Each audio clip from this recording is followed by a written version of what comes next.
Hello friends, welcome to judicial affair. इस video में हम आज डिस्कस करेंगे जितने भी तरह के लीगल डेवलपमेंट्स रहे हैं लास्ट वीक में, यानी कि 16 अगस्त से लेकर 22 अगस्त तक। जो भी मेजर डेवलपमेंट जुडिशरी से रिलेटेड रही हैं, जो भी जजमेंट्स आई हैं सुप्रीम कोर्ट की इंपॉर्टेंट, वो हम डिस्कस करेंगे। कोई लेजिस्लेशन आया है इस वीक में तो वो भी हम डिस्कस करेंगे। यानी कि लीगल पॉइंट ऑफ व्यू से जो भी करंट अफेयर्स निकल के आते हैं लास्ट वीक में, हम आज थोरली इस वीडियो में डिस्कस करते हैं one by one. So let's start. सबसे पहले अपॉइंटमेंट पॉइंट ऑफ व्यू से हम देखते हैं क्या हुआ था लास्ट वीक में। एक्चुअली कॉलेजियम सिस्टम ने रिकमेंड किए हैं, 9 नेम्स रिकमेंड किए हैं एलिवेशन के लिए। सुप्रीम कोर्ट में जजेस अपॉइंटमेंट के लिए 9 नेम्स रिकमेंड किए हैं। कौन कौन से वो 9 नेम थे हमने डिस्कस किए थे लास्ट वीक भी। बीवी नागरत्ना का नाम सबसे पहले आपको अपने माइंड में बिठा लेना है, बिकॉज हो सकता है कि ये पहली वुमेन जज हो जो कि एज ए सुप्रीम कोर्ट की चीफ जस्टिस के रूप में अपॉइंट हो। ऐसा हो सकता है अगर ये 9 जो नेम्स हैं अपॉइंटमेंट के लिए जो रिकमेंड किए गए ये अप्रूव कर देती है सेंट्रल गवर्नमेंट तो। बाकी के नेम हमें याद रखने हैं। एक्चुअली इनमें से 3 वुमेन थी जिनका नाम रिकमेंड किया गया, एक एडवोकेट थे और बाकी के जो पर्सन थे वो अलग अलग हाई कोर्ट से जस्टिस रहे हैं अभी, जिनका नाम रिकमेंड किया गया है। तो हमें बीवी नागरत्ना का नाम याद रखना है, हिमा कोहली जी का नाम रखना है जो तेलंगाना की चीफ जस्टिस हैं, और बेला त्रिवेदी जी का नाम रखना है। वैसे तो सारे नेम्स ही वेरी इंपॉर्टेंट है, लेकिन वुमेन्स का नेम और एडवोकेट का नेम ही हमें स्पेशली याद रखना है। और वीकली अब डिस्कस करते हैं क्या क्या वीकली जजमेंट आई हैं सुप्रीम कोर्ट के लास्ट वीक में। सबसे पहले एक जजमेंट आई थी कि default sentence can not be directed to run concurrently. ये सुप्रीम कोर्ट ने कहा था कि डिफॉल्ट सेंटेंसेस जो हैं उन्हें कंकरेंटली रन नहीं किया जा सकता। ये हमने एक सेपरेट वीडियो में डिटेल में डिस्कस किया है, उसका हम लिंक जो है वो डिस्क्रिप्शन बॉक्स बॉक्स में और आई बटन में दे देंगे। इसमें क्या हुआ था हम इन ब्रीफ जानते हैं कि अगर कोई पर्सन डिफॉल्ट करता है पेमेंट का, यानी कि से सपोज किसी पर्सन को अगर इम्प्रिजनमेंट भी हुआ है और फाइन भी दिया गया है और वो फाइन पे नहीं करता, तो सुप्रीम कोर्ट ने कहा है कि जो उसकी एडिशन में जो हम उनको इम्प्रिजनमेंट देते हैं, जो सजा देते हैं, जैसे सपोज एक पर्सन को 3 साल की सजा हुई, 1,000 रुपये का फाइन हुआ, उसने 1,000 रुपये का फाइन नहीं पे किया, तो इन एडिशन यानी कि 3 साल की सजा तो वो करेगा ही करेगा, उसे देनी ही पड़ेगी। 1,000 की पेमेंट ना देने पर अगर कोई उसे सजा दी जाती है, जैसे सपोज 1 साल की सजा उसे दी गई 1,000 का फाइन पे ना करने पे, तो उसे हम कंकरेंटली रन नहीं कर सकते, वो इन एडिशन टू ही होना चाहिए। ये सुप्रीम ने कोर्ट ने कहा था, यानी कि 3+1 इस केस में उस पर्सन को 4 साल की सजा जो है वो देनी पड़ेगी जेल में। तो ये सुप्रीम कोर्ट ने कहा था। इससे रिलेटेड जो इंपॉर्टेंट सेक्शन थे आईपीसी का 64, 65, 67, सीआरपीसी का 30, 31 एंड 427 हमने डिटेल में ये डिस्कस किया है। डिस्क्रिप्शन बॉक्स में मैं लिंक दे दूंगा, आप उसे डिटेल में अगर आपको जानना है ये सेक्शन में क्या कहते हैं और किस तरह से इंटरप्रेट की गई है ये जजमेंट, तो वो आप देख सकते हैं उस वीडियो में। ये इंपॉर्टेंट जजमेंट थी पहली जो सुप्रीम कोर्ट ने लास्ट वीक में दी थी। नेक्स्ट हम आते हैं, नेक्स्ट एक कस्टडी वर्ड पर सुप्रीम कोर्ट ने अपना क्लैरिफिकेशन दिया था और एक जजमेंट दी थी। क्या हुआ था कि सीआरपीसी के सेक्शन 170 में दिया गया है कि अगर जब भी इन्वेस्टिगेशन होती है तो पुलिस ऑफिसर मजिस्ट्रेट के सामने प्रोड्यूस करते हैं पर्सन को चार्जशीट फाइल करने से पहले। तो उसमें लिखा गया था कि जो पर्सन इन कस्टडी है उसे प्रोड्यूस किया जाएगा मजिस्ट्रेट के सामने। तो सुप्रीम कोर्ट ने कहा है इन कस्टडी का मीन सीआरपीसी के सेक्शन 170 में ये नहीं है कि आपको उसे पहले गिरफ्तार करना ही करना है। इसका मस्त मतलब सिर्फ ये है कि आप जब प्रोड्यूस करेंगे चार्जशीट फाइल करने के लिए तो उस पर्सन को लेके आना है, दैट्स इट। और अगर वो श्योरिटी देता है, गारंटी देता है, उस पुलिस ऑफिसर को भी लगता है कि वो एब्सकॉन्ड नहीं होगा, तो ये जरूरी नहीं है कि पुलिस ऑफिसर को उस पर्सन को अरेस्ट करना ही करना है। ये एक बहुत अच्छी जजमेंट थी एक पर्सनल लिबर्टी के ऊपर। एक्चुअली क्या हुआ था कि काफी केसेस में ये देखा गया था कि जो पुलिस ऑफिसर है वो जब भी चार्जशीट फाइल करते हैं तो वो ये कहते हैं कि पहले पर्सन को अरेस्ट करो, अरेस्ट करने के बाद ही वो चार्जशीट फाइल करेंगे और वो प्रोड्यूस करेंगे। लेकिन ये क्लैरिफाई किया है कि ये जरूरी नहीं है। नेक्स्ट जो इंपॉर्टेंट जजमेंट आई थी सुप्रीम कोर्ट की वो थी right of equity of redemption of mortgage is subsidiary to the right of ownership. इसमें ये कहा गया था कि से सपोज एक मोर्टगेजर है, उसने उधार लिया किसी पर्सन से जो मोर्टगेजी कहलाता है, से सपोज 5,000 या 50,000 उसने उधार लिया। अब क्या है कि इसमें सुप्रीम कोर्ट ने ये कहा है कि जो मोर्टगेजर है जिसने उधार लिया है ये उसका राइट है कि वो अपनी जो प्रॉपर्टी है उसे रिडीम करा सके। ये इस केस में क्या हुआ था कि जैसे ए पर्सन ने तो उधार लिया, बी से जो कि मोर्टगेजी है, ए क्या है मोर्टगेजर है। अब उस ए ने क्या किया था कि जो मोर्टगेजी है उसने क्या किया था, उसने पहले सूट फाइल कर दिया था कि ये पर्सन जो है मेरा पैसा नहीं दे रहा और मैं इसकी जो संपत्ति है वो जब्त करने जा रहा हूँ।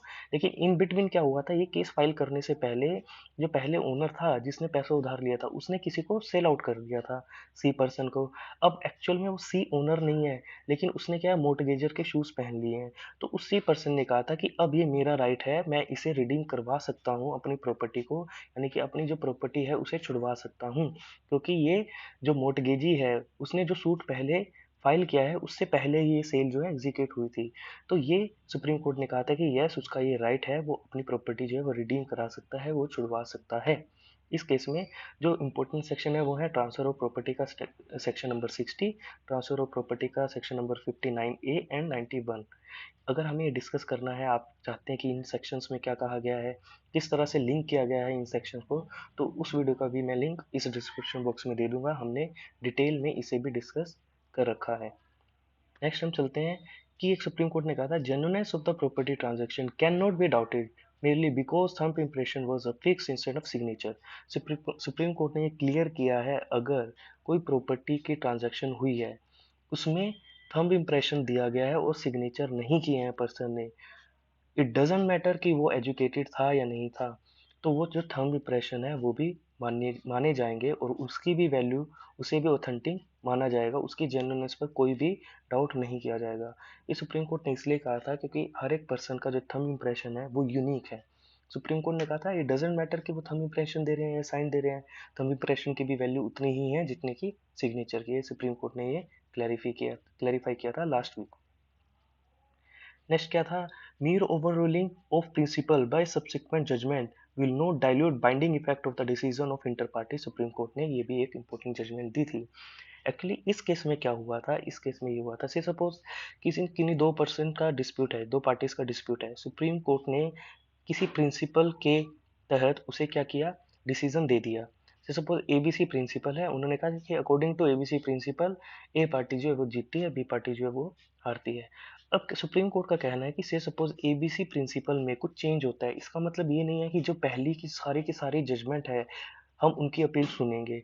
वो पहले की जितनी भी जजमेंट दे चुके हैं वो वैसे की वैसे ही रहेंगी, उन पर कोई चेंज नहीं आएगा। हमने बस एक प्रिंसिपल में चेंज किया है। हाँ, उस प्रिंसिपल से आगे जो भी जजमेंट आएगी वो उस प्रिंसिपल के तहत ही आएगी, लेकिन पुरानी वाली जजमेंट पर उसका कोई भी इम्पैक्ट नहीं पड़ेगा, ये सुप्रीम कोर्ट ने अपनी जजमेंट में कहा है।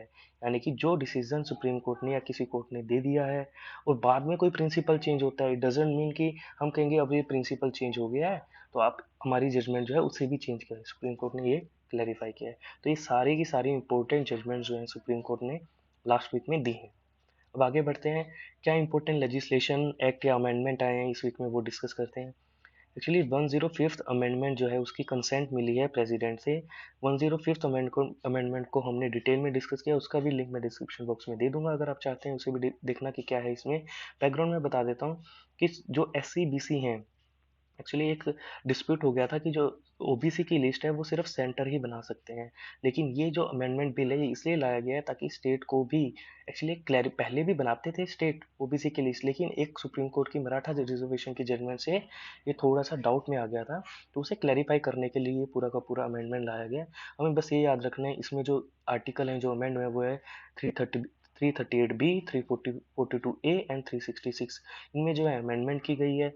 अमेंडमेंट बिल क्या था, 127 अमेंडमेंट बिल था, और ये कौन सी अमेंडमेंट है, ये 105th अमेंडमेंट एक्ट है, ये हमें याद रखना है। और ये अमेंडमेंट जो है वो ओबीसी की लिस्ट जो है स्टेट को बनाने का राइट देती है। बस इतना हमें इस अमेंडमेंट से याद रखना है। नेक्स्ट इंपॉर्टेंट क्या लीगल डेवलपमेंट रही इस वीक में, सबसे पहले पेगासस का जो कंट्रोवर्सी है, यानी कि एक स्पाईवेयर है जिससे कि सेंट्रल गवर्नमेंट हैक करती है, व्हाट्सएप हैक करती है और जो प्राइवेट डेटा है उसे एक्सेस करती है, ये कंट्रोवर्सी अभी भी चल रही है सुप्रीम कोर्ट में। अभी भी कुछ इंपॉर्टेंट मेजर डिसीजन इसमें नहीं निकल के आया है, लेकिन हाँ कुछ भी डिसीजन इस वीक में नेक्स्ट वीक में आ सकता है, तो इस पर हमें ध्यान रखना है क्या इंपॉर्टेंट डेवलपमेंट होती है इस वीक में भी। नेक्स्ट है, मद्रास हाई कोर्ट ने कहा था, डायरेक्शन दी थी सेंट्रल को कि आप सीबीआई के ऊपर एक सेपरेट लेजिस्लेशन लेके आइए, कि सीबीआई जो है अभी जो wings and fences of the central government एक काम करती है। तो अभी क्या है कि मद्रास हाई कोर्ट ने कहा कि आप इसे ऑटोनॉमी दीजिए, इसे जो है आप रिलीज़ कीजिए, ताकि ये इंडिपेंडेंट होके, जैसे इलेक्शन कमीशन है हमारा, कैग है, जैसे वो काम करते हैं ये भी वैसे ही काम कर सके। इसके लिए मद्रास हाई कोर्ट ने डायरेक्शन दी है सेंटर को। अब देखते हैं कि क्या आगे सेंटर इन गाइडलाइंस को मानती है, कब तक मानती है, कब जो है सीबीआई को एक बंद पिंजरे में से छोड़ा जाएगा और उसे आज़ाद किया जाएगा। नेक्स्ट है इम्पोर्टेंट जो इंट्रीम ऑर्डर आया था एनडीए के ऊपर, वुमेन्स के ऊपर, कि वुमेन्स जो हैं अब अपीयर हो सकती हैं एनडीए एग्जाम में। ये इंट्रीम ऑर्डर जो है सुप्रीम कोर्ट ने दिया था, बहुत ही प्रोग्रेसिव ये इंट्रीम ऑर्डर है। देखते हैं कि फाइनल ऑर्डर क्या आता है। डेफिनेटली फाइनल ऑर्डर पर भी डिपेंड करेगा। अभी भी जो सेंटर है, जो आर्मी है, उसमें जो वुमेन्स हैं उनको राइट्स इक्वली नहीं दिए गए हैं, तो डेफिनेटली कॉन्स्टिट्यूशनल जो फंडामेंटल राइट्स हैं, जो राइट टू इक्वलिटी है, उसका वॉयलेशन है। इसी के बेसिस पे जो सुप्रीम कोर्ट ने है, जो एनडीए में एग्जाम होने के लिए जो अपीयरेंस के लिए गो अहेड दिया है। लेट्स सी अभी फाइनल ऑर्डर क्या आता है। नेक्स्ट है आईटी रूल्स पर स्टे लगाया था बॉम्बे हाई कोर्ट ने, आईटी रूल्स 2021, जिसमें कि वेरियस जो व्हाट्सएप है, फेसबुक है, उनके लिए रूल्स एंड रेगुलेशन लाए गए थे। जितने भी डिजिटल न्यूज़ आउटलेट्स हैं उनके लिए भी जो है वेरियस काइंड्स के रूल्स लाए थे सेंट्रल गवर्नमेंट ने। तो अभी बॉम्बे हाई कोर्ट ने क्या कहा है कि इस रूल के अकॉर्डिंग जो डिजिटल न्यूज़ आउटलेट्स हैं, जो ऑनलाइन न्यूज़ पब्लिश करते हैं, उन्हें भी क्या करना था, तीन तरह के मैकेनिज्म सेट करने थे, ताकि वो डिस्प्यूट को रिजोल्व कर सकें, कोई भी कंप्लेंट आती है रिजोल्व कर सकें। और जो थर्ड टाइप की कमेटी थी उसमें जो है सेंट्रल का भी सही था। तो बॉम्बे हाई कोर्ट ने कहा ये तो इनकी freedom of speech and expression के अगेंस्ट है। गवर्नमेंट जो है ऐसे नहीं कर सकती, अपना पार्टिसिपेशन नहीं कर सकती। ऐसे क्या होगा, वो न्यूज़ पब्लिश ही नहीं की जाएंगी जो गवर्नमेंट के अगेंस्ट होंगी, तो गवर्नमेंट का काफ़ी सेव हो जाता है। तो क्या है, हमने पूरा का पूरा डिटेल में इसे भी डिस्कस किया है 15 अगस्त की वीडियो को, उसका भी डिस्क्रिप्शन में मैं लिंक दे दूंगा। इन शॉर्ट आपको ये याद रखना है कि डिजिटल न्यूज़ के ऊपर जो रेस्ट्रिक्शन थोड़ी सी लगाई गई थी, उसे थोड़ा सा रिलीज किया है सुप्रीम कोर्ट ने, और वो उस पर स्टे लगाया है। आगे क्या होता है वो देखने वाली बात होगी। तो ये जितने भी इम्पोर्टेंट डेवलपमेंट्स हमने देखे हैं, इम्पोर्टेंट लीगल डेवलपमेंट्स, और जितने भी लॉज थे, जितने भी जजमेंट्स थे, जितने भी अपॉइंटमेंट्स थे, वो सब हमने डिस्कस किए हैं। इसी तरह के वीडियो आप पाने के लिए हमें सब्सक्राइब कर सकते हैं जुडिशियल अफेयर को। कोई भी अगर आपका फीडबैक हो तो डेफिनेटली आप कमेंट सेक्शन में लिख सकते हैं, ताकि हम अपने आप को इम्प्रूव कर सकें और बेहतर से बेहतर कंटेंट आपको दे सकें। इसी तरह से इसी के साथ हम वाइंड अप करते हैं।